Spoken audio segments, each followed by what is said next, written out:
What's up, everybody? Welcome to my channel. Welcome to the new subscribers. Welcome back to the old subscribers. I hope everyone is doing well. If you'd like to book a personal reading with me, check out the About section of the channel or the description box below for more information.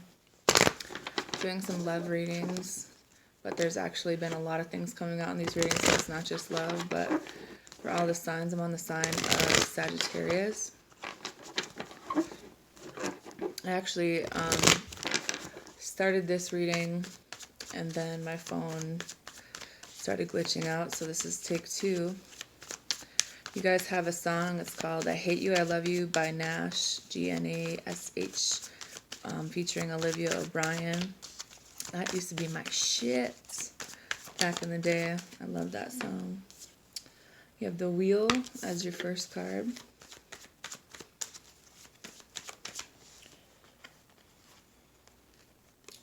You have the Knight of Wands and the Page of Wands back to back. It's like you're wondering if this is something that's meant to be, if you're going in the right direction, if you and this person will ever be together, if you're on the same page. I feel like you guys are. You're just way faster than this person. See how this person has a horse and this guy's like way younger and he's got the idea and the desire, but doesn't really have the horse yet, you know what I mean? 2 of Pentacles, 3 of Wands, because you're waiting for this person to make a decision, to figure it out. Queen of Pentacles, to see this person as someone you want to be with, someone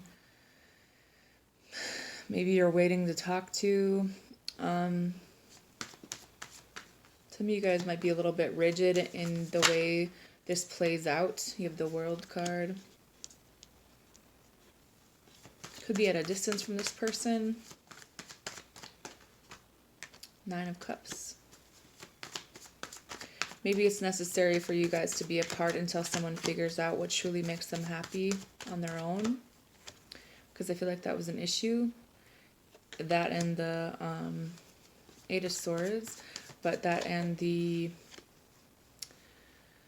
kind of difference in age or difference in how you guys kind of took action on things, the Knight of Pentacles, because it's very slow moving. Page of Pentacles. It's almost like you're crossing paths like this, like, let's go after this is what I want, and then, wait, slow down. What is the idea here? What is the plan? It's like you guys kind of rushed into something without really thinking it through. Maybe someone is now really stuck in their head, like, this is what I want, this is kind of what I envisioned it to be, but it's not really on the same vibration. You guys are almost like crossing timelines in a way, like crossing,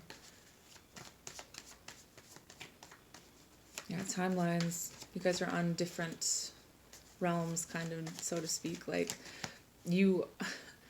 And it's frustrating because you know that you want to meet together, but it's almost like you're like 2 steps behind each other all the time. And you keep missing. 6 of Cups, because this goes way back to Nam. You know, this is something where you guys have a lot of lifetimes, lots of memories, lots of times together, but it's like you ended up alone. And you're like, how does that work? 2 of Swords. Because no matter what the history was, someone needs to make the decision for their life. What do they want to do? Do they want money? Do they want the fame? Do they want to actually open up with their emotions and thoughts? 7 of Swords. Or are we still going to lie about things? The Star card. Lie about things that we haven't healed from. Lie about things that it could have happened as a child. Someone was 7 or 8 years old. A lot of things have stunted this, but I feel like you guys are being brought back to certain things, different aspects, to go back and heal those certain issues in this situation. And it's not like you're not ever going to cross or ever going to be together, but I just feel like the work has to be done first. And as frustrating as it is, because it's like you guys know, I feel like you know before this person what you wanted, which way to go, that this is something that's meant to be. you're kind of waiting for this person to catch up. You're waiting for this person to balance it out, to figure it out, to make that decision, to be open to it and not overthink it, changing the way that they think about things, changing how they would normally move. I just feel like someone's mother had a pretty big effect on the way that they do things.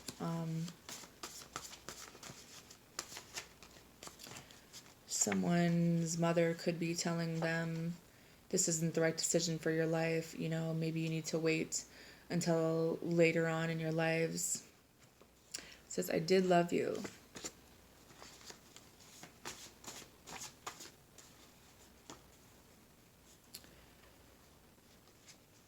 It says you only loved yourself. The experience, it was a blessing. I've been sorting through a lot of shit that's in my head now. I learned my lesson. And don't you leave me here for dead now. Someone's mother is kind of like saying that they need to be taken care of, basically, like this person's mother doesn't want them to leave them. It says, I can't breathe. It's like they're in a situation where they're kind of smothered, and it's gonna hurt for a bit of time, and I can blame nobody but myself.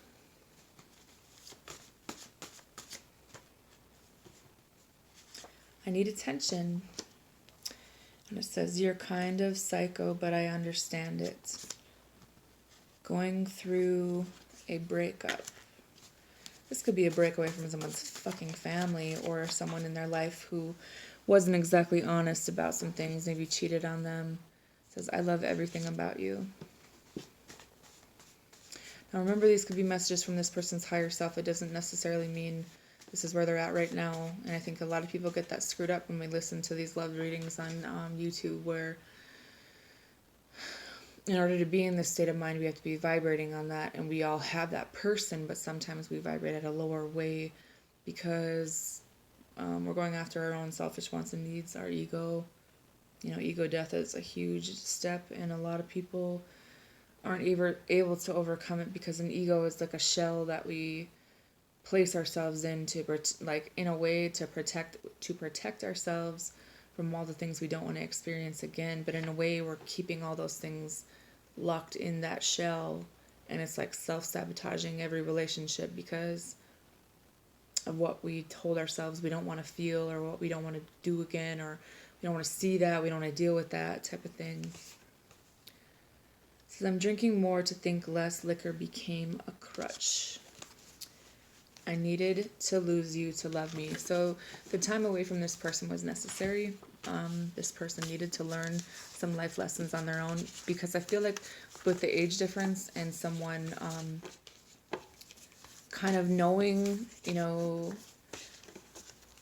all about the situation, but letting this person kind of free to make up their own mind about which way they want to go. This person needed to do it on their own, or they still do, and that's kind of the message here. There needs to be some healing before this can be a stable relationship for you guys.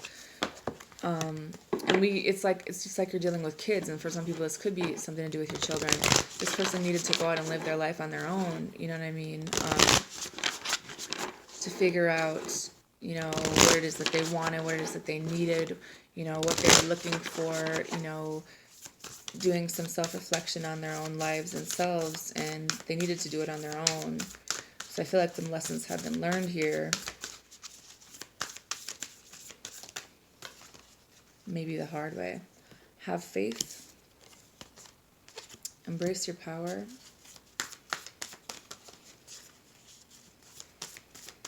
And because that came out in the reverse, I feel like it's having, and then you have engage in higher reason.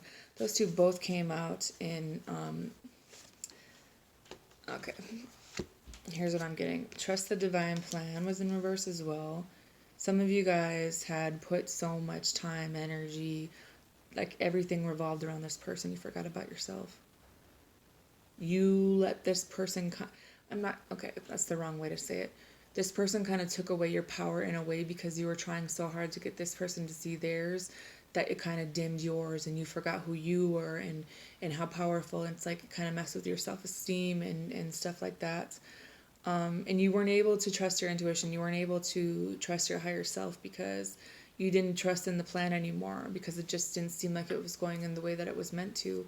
And with face your shadow and speak up in reverse, this is like the ego death, the shadow side, the side of ourselves we don't ever want to face, the side of us that we don't ever want to deal with. It's hard for us to talk about it. It's hard for us to embrace those emotions and thoughts. And I feel like because of the way that this union is set up, and you guys, some of you know that this is a twin, that this is someone who was meant to be put in your life to learn from you. And you know how the teacher-student roles kind of flip in reverse, but not only that, but we mirror to people sides of themselves they don't like, and it's hard for people to look at that or embrace that, because it's not something that everyone is ready to deal with, and they have to be there to that level and to that place on their own.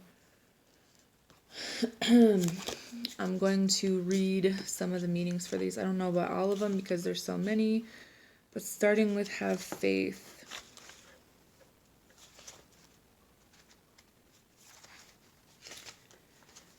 Do you wonder why your dreams are blocked while some who are less deserving in your eyes appear to be succeeding with relative ease? Do you struggle to keep the faith when it seems that fate, not your efforts, decide things?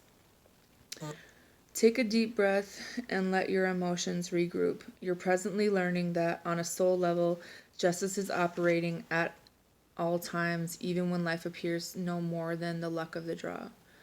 Your divine energy is calling you to broaden your view and accept that all things happen for an important spiritual reason, which you may not always fully understand. No matter what appears on the surface or however unjust or unfair life seems to be, trust that divine justice is operating at all times. Your divine invitation: refrain from feeling frustrated or resentful and accept that your journey is what it is for a reason. The challenges you face today are helping you grow spiritually stronger tomorrow. For example, ask where you are being required to work harder. Where are you being asked to have faith and let go of control? What positive and character-building qualities are the difficulties at hand developing in you? In order to make the best of things, ask your higher self for the insight and resources to carry on. Now, under face your shadow.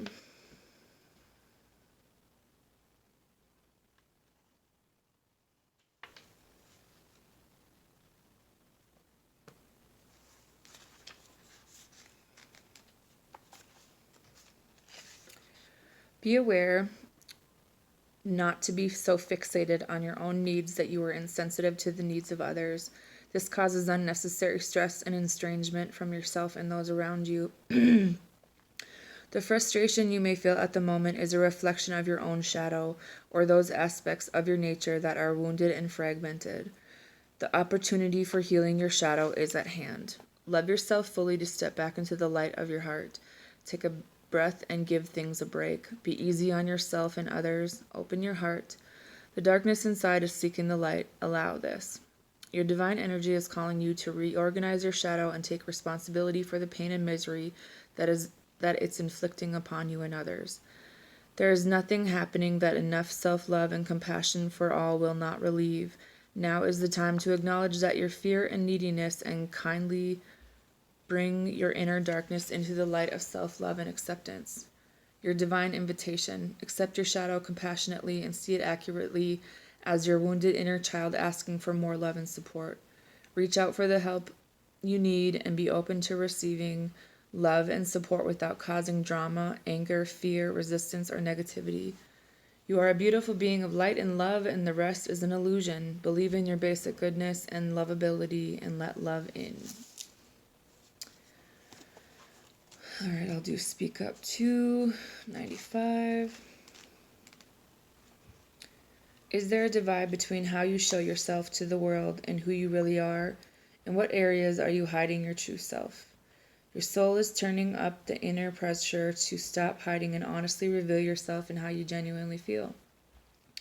Your divine energy is calling you to be authentic in your communication, as this will open you to true intimacy. Do not believe you are convincing anyone with false appearances. In the same vein, do not trust the false appearances of others. Your divine invitation. Express your emotions rather than stuffing them with intellectual control. Recognize the difference between new feelings that provide valuable insight and information for creating direct and open communication and old defensive patterns that cut off communication. Stop the battle between your head and heart and allow your ego to step aside. Let your heart speak. Trust your positive relationships with others are beckoning you to open up. The more real you are, the more real others will be with you. Share your feelings openly and kindly and don't edit or water down your truth in any way. Others want to know this. Will build bridges in important ways. So that just got pretty fucking deep on you guys, huh? Anyways, I hope that this helps you out. I hope you have a good night. Bye.